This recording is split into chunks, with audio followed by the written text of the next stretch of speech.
penjelasan tentang uang.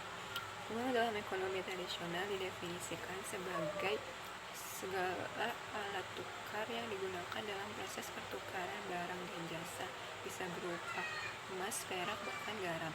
Dalam hal ini, uang disebut juga sebagai uang barang.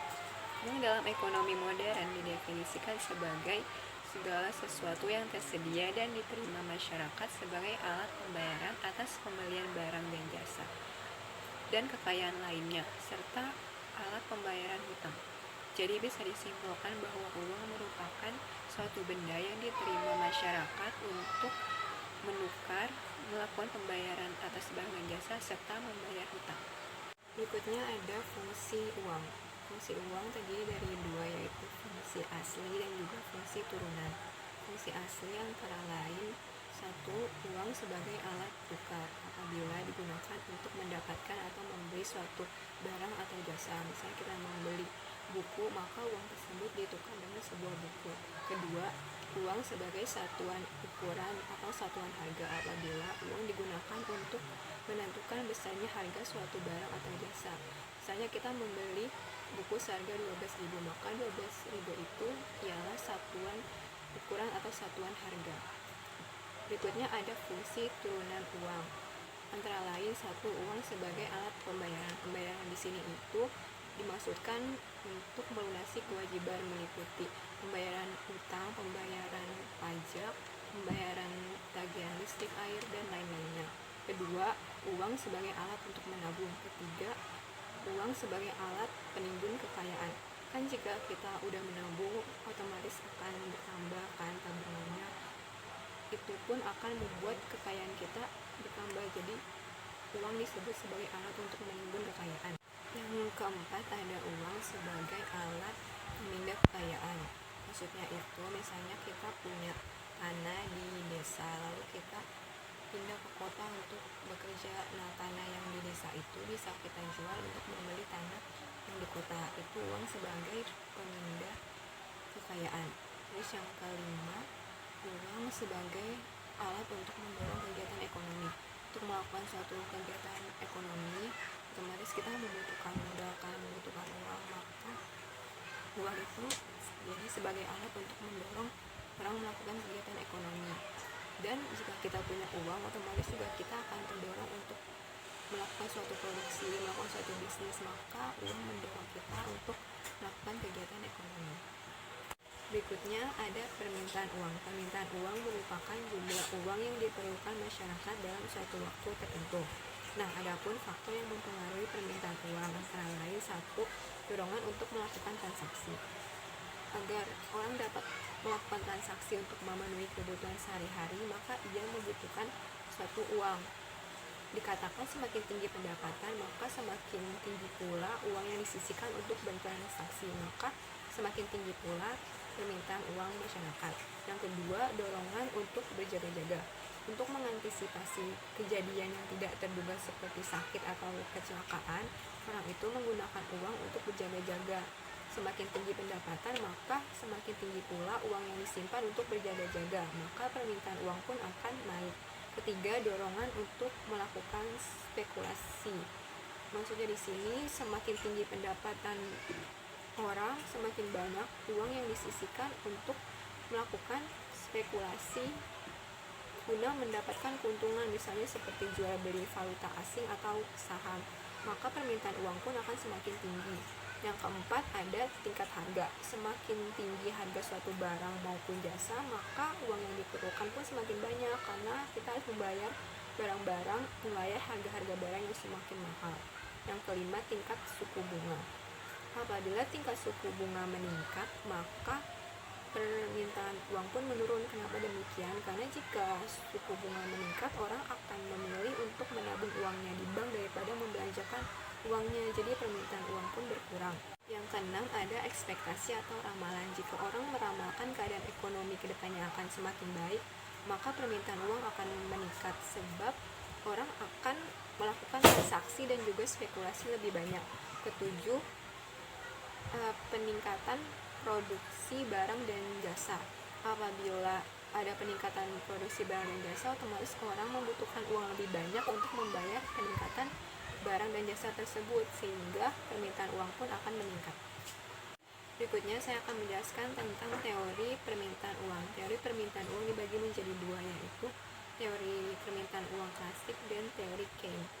Teori permintaan uang klasik menyatakan bahwa uang itu hanyalah alat tukar, karenanya jumlah uang yang diminta berbanding proporsional dengan tingkat output ataupun pendapatan. Semakin tinggi tingkat output, maka semakin tinggi pula permintaan uangnya. Nah, pendapat tersebut dinyatakan dalam persamaan kuantitas uang yang dikemukakan oleh Irving, yaitu M kali V sama dengan P kali T, di mana M merupakan jumlah uang beredar, V velocitas, P itu harga, dan T jumlah unit transaksi.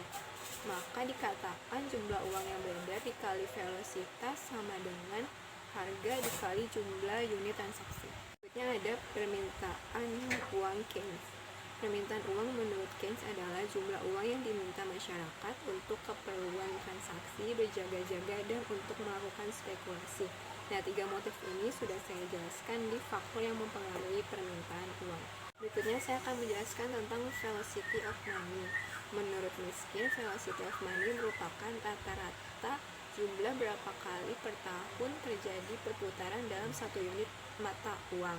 Sedangkan menurut Mankiw, velocity of money dapat didefinisikan dalam 2 jenis. A. Perputaran uang transaksi didefinisikan sebagai berapa kali uang berpindah tangan pada periode waktu tertentu dan mengukur tingkat sejauh mana uang bersirkulasi dalam perekonomian. B. Perputaran pendapatan uang menyatakan bahwa berapa kali uang masuk ke dalam pendapatan seseorang dalam periode waktu tertentu. Saya akan menjelaskan tentang bank. Yang pertama adalah bank umum.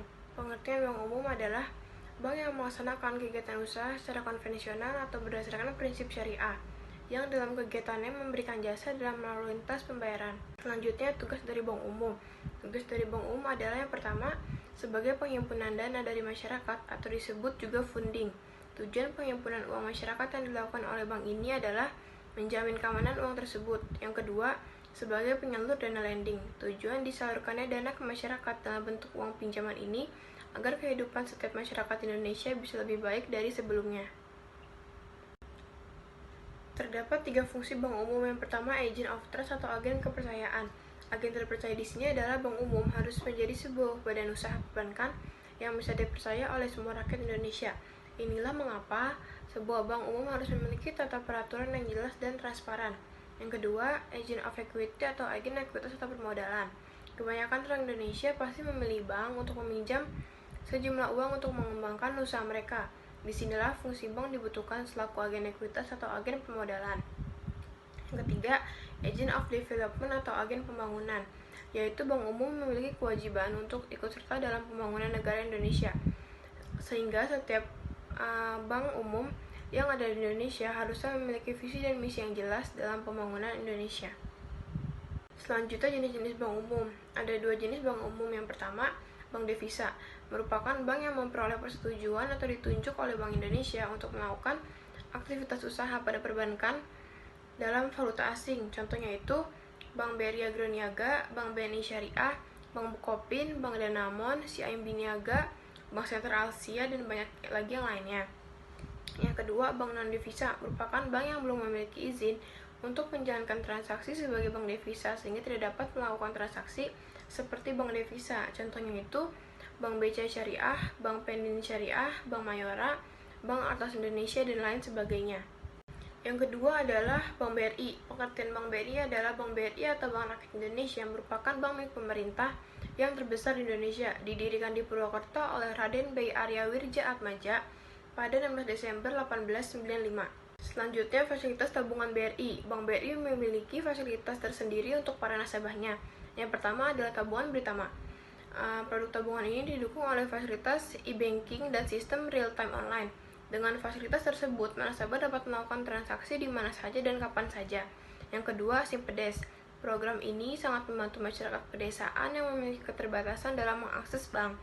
Yang ketiga, Simpedes TKI. Produk ini ditujukan bagi masyarakat yang ingin menunaikan ibadah haji. Yang keempat, tabungan Britama Dolar. Produk ini untuk memenuhi kebutuhan masyarakat yang ingin menyimpan dananya dalam mata uang asing.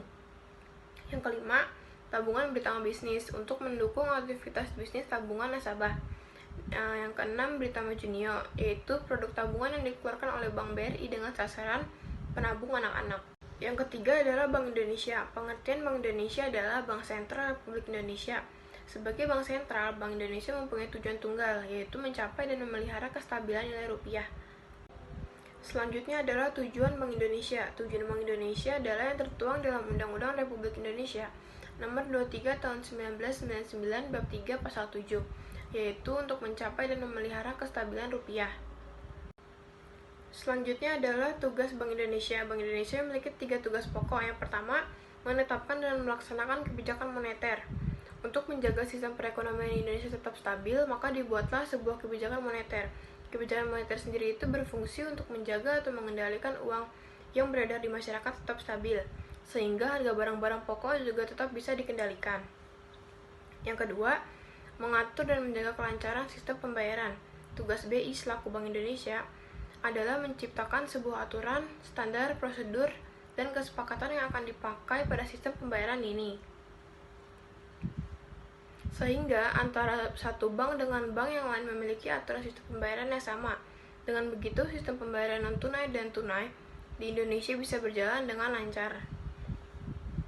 Yang ketiga, mengatur dan mengawasi bank. Tujuan dari pengawasan ini adalah untuk menciptakan kestabilan dalam sistem keuangan Indonesia, serta membatasi risiko dan juga biaya krisis sistematik yang mungkin akan muncul di kemudian hari. Selanjutnya adalah fungsi dan peran Bank Indonesia. Yang pertama, agen fiskal pemerintah atau fiscal agent government, berfungsi sebagai penasihat dan memberi bantuan untuk mengelola berbagai masalah atau transaksi keuangan pemerintah. Yang kedua, banknya bank atau banker of bank. Bank sentral memberikan bantuan kepada bank yang mengalami kesulitan likuiditas. Yang ketiga, menentukan kebijakan moneter atau monetary policy market, bertujuan mengarahkan kondisi makroekonomi ke arah yang lebih baik dan atau yang diinginkan. Yang keempat, pengawasan, evaluasi, dan pembinaan perbankan. Bank sentral akan meminimumkan eksternalitas merugikan dan memaksimumkan eksternalitas menguntungkan dari industri perbankan. Yang kelima, penanganan transaksi giro. Bank sentral mengefisiensikan kegiatan-kegiatan transaksi yang menggunakan alat pembayaran giro. Yang keenam, riset-riset ekonomi. Riset-riset ekonomi yang dilakukan oleh Bank sentral terutama adalah yang berkaitan dengan masalah-masalah dan perkembangan sektor moneter. Kebijakan moneter adalah kebijakan pengendalian besaran moneter seperti jumlah uang beredar, tingkat bunga, kredit yang dilakukan oleh bank sentral dalam rangka memelihara peredaran uang. Berikutnya, instrumen kebijakan moneter. Instrumen kebijakan moneter dibagi menjadi dua. Yang pertama, instrumen langsung dan instrumen tidak langsung. Instrumen langsung itu sendiri adalah instrumen pengendalian moneter yang dapat secara langsung memengaruhi sasaran operasional yang diinginkan oleh bank sentral. Sedangkan instrumen tidak langsung adalah instrumen pengendalian moneter yang secara tidak langsung memengaruhi sasaran operasional yang diinginkan oleh bank sentral. Instrumen kebijakan moneter langsung. Instrumen langsung sendiri terbagi menjadi 6 jenis instrumen. Yang pertama ada penetapan suku bunga. Penetapan suku bunga merupakan instrumen langsung dari bank sentral berupa penetapan tingkat suku bunga baik untuk pinjaman maupun simpanan di dalam sistem perbankan. Yang kedua ada pagu kredit. Pagu kredit merupakan instrumen langsung berupa penetapan jumlah atau kuantitas maksimum kredit yang dapat disalurkan oleh perbankan. Yang ketiga ada rasio likuiditas. Rasio likuiditas merupakan instrumen langsung yang digunakan bank sentral dengan mewajibkan bank-bank selain untuk memelihara cadangan primer juga untuk setiap saat memelihara surat-surat berharga tertentu atau mata uang tertentu dengan persentase tertentu, atau biasanya utang pemerintah. Yang keempat ada kredit langsung. Kredit langsung merupakan instrumen langsung kebijakan moneter dalam rangka berupa penyaluran kredit secara langsung atau melalui agen pemerintah kepada sektor, program, proyek, dan atau kegiatan tertentu. Pada umumnya, kredit langsung diberikan kepada sektor yang sedang digalakkan oleh pemerintah, namun belum cukup menarik bagi sektor swasta atau diberikan untuk membiayai program, proyek, dan atau kegiatan yang diprioritaskan oleh pemerintah. Yang kelima ada kuota rediskonto. Pada dasarnya, kuota rediskonto merupakan instrumen langsung yang mirip dengan kredit langsung, namun jaminan dengan surat berharga pasar uang melalui kuota untuk memberikan insentif pengembangan sektor tertentu. Yang keenam ada instrumen lainnya. Instrumen lain sendiri banyak jenisnya. Yang pertama ada pengguntingan uang. Pengguntingan uang ini terjadi di Indonesia pada tahun 1950 yang kita kenal dengan peristiwa gunting Syafruddin. Dengan pengguntingan uang, nilai pecahan uang yang terkena peraturan ini berkurang sejumlah persentase tertentu, misalnya tinggal 50%, sedangkan sisanya diganti dengan surat berharga pemerintah jangka panjang. Berikutnya dari instrumen lain ada pembersihan uang. Instrumen ini serupa tapi tidak sama dengan pengguntingan uang. Dengan pembersihan uang, nilai diturunkan persentase tertentu tanpa ada penggantian atau jumlah yang diturunkan tersebut. Berikutnya ada instrumen tidak langsung. Instrumen tidak langsung sendiri yang pertama ada cadangan wajib minimum. Cadangan wajib minimum adalah jumlah alat liquid minimum yang wajib dipelihara oleh bank.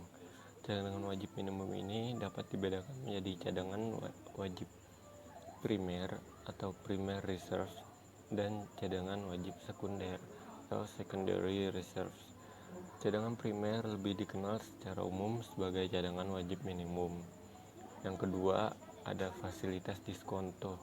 Fasilitas diskonto adalah fasilitas kredit dan atau simpanan yang diberikan oleh bank sentral kepada bank-bank dengan jaminan surat-surat berharga dan tingkat diskonto yang ditetapkan oleh bank sentral sesuai dengan arah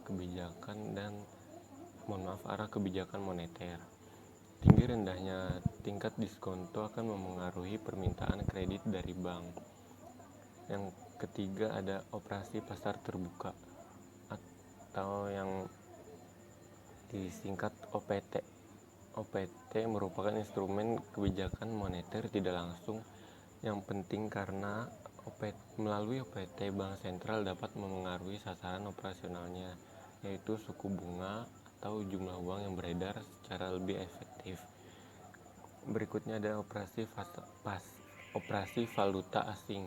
Operasi valuta asing merupakan salah satu instrumen tidak langsung yang dapat digunakan dalam OPT, yaitu bank sentral melakukan jual beli valuta asing di pasar valuta asing untuk memengaruhi jumlah uang beredar dan nilai tukar tertentu. Berikutnya ada himbauan. Himbauan juga dapat dipergunakan dalam instrumen tidak langsung untuk pengendalian moneter oleh bank sentral. Himbauan akan menjadi efektif apabila bank-bank sentralnya lebih kredibel dan tidak sering digunakan. Yang terakhir ada efektivitas kebijakan moneter. Efektivitas kebijakan moneter merupakan tolak ukur terhadap kebijakan moneter yang dikeluarkan. Sejauh mana kebijakan moneter yang ditempuh pemerintah untuk dapat memberi dampak positif bagi perekonomian dan masyarakat, antara lain dapat meningkatkan pertumbuhan ekonomi. Yang berikutnya meningkatkan kesejahteraan masyarakat. Yang ketiga ada meningkatkan kesempatan kerja. Yang keempat ada meningkatkan penerimaan devisa negara. Yang terakhir memberikan pengaruh kepada kebijakan makro lainnya.